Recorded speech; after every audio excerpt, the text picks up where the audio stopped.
and I mean specifically you, the press, specifically you, the press corps, because you cheer against Trump so hard. It's like in your DNA and in your blood to cheer against Trump. Because you want him not to be successful so bad, you have to cheer against the efficacy of these strikes. You have to hope maybe they weren't effective. Maybe the way the Trump administration has represented them isn't true. So that was quite the press conference with the US Defence Secretary. Take us through that sort of fiery exchange with the media. This was meant to be the opportunity for the Pentagon to explain forensically the sort of detail of the weekend's bombing of the 3 of those nuclear sites. But instead, Pete Hegseth turned on the media. He hit the usual suspects, New York Times, CNN, MSNBC, not surprising. The government's always attacking them, the administration, but this time he actually lashed out as well at Fox News, his recent former employer. He was, of course, before this, he was the weekend host of Fox and Friends on Rupert Murdoch's Fox network. He's now big promotion, you might say, going from being the weekend host of Fox and Friends to running the largest military in human history. Some people would argue that it's too big a jump, that he's out of his league. And in fact, for his own confirmation, there was a lot of resistance to him, including allegedly from his own mother saying certain things about him that were not flattering. Nonetheless, he's got the job. Today was this was the opportunity to explain to the media what had really happened. They're trying to convince Americans that, in fact, they obliterated Iran's nuclear facilities. That's what Donald Trump has said. But instead, he just turned on the media. And when he turned on his former Fox colleague, Jennifer Griffin, she arced up. Basically, her view was, I'm not copying it from you. So she gave it straight back to him. And it was pretty fiery, pretty feisty.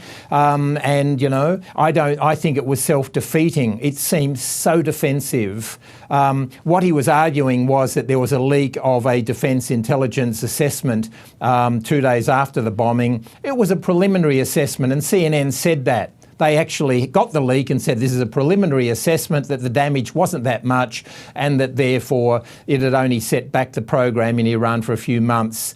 He criticised CNN, saying they should have stressed it was a preliminary report, which they did anyway. So very defensive, very self-defeating, and it shows that the Trump administration is actually more sensitive to criticisms than we had thought.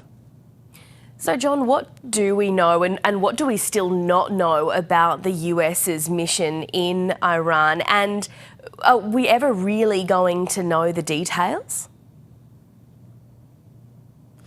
Well, Mr. Hegseth said he didn't know, had not seen any confirmation that the Iranians had moved any enriched material to other sites. That's been one of the suggestions. He said he's seen nothing to that effect. We don't really know how much destruction this has caused. I don't think even the Iranians know after these 14 bunker buster bombs. We don't know what's happened below the surface in Fordo. Serious questions here, of course, for Iran. If you are building an innocent civilian nuclear program, why do you build it a mile or two under a mountain in secret? And one thing we learnt today, a fascinating detail, was from the chairman of the Joint Chiefs, Dan Kane, said that for 15 years, America, the Pentagon, had had 2 officers whose entire job was to monitor and spy on that facility. He didn't say where they were. It appears they were doing it from satellite. But they would come into work every day here in Washington, it seems, sit there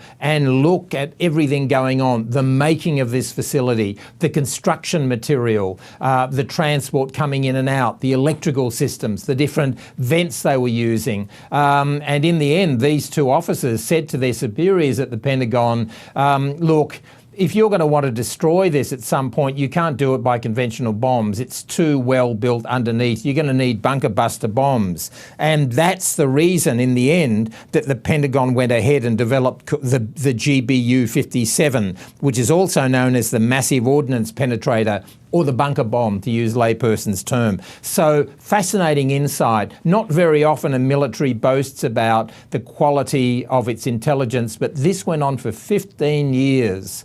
They gathered this information, and that's what led to the bunker bombs, and that's what led to the weekend bombing.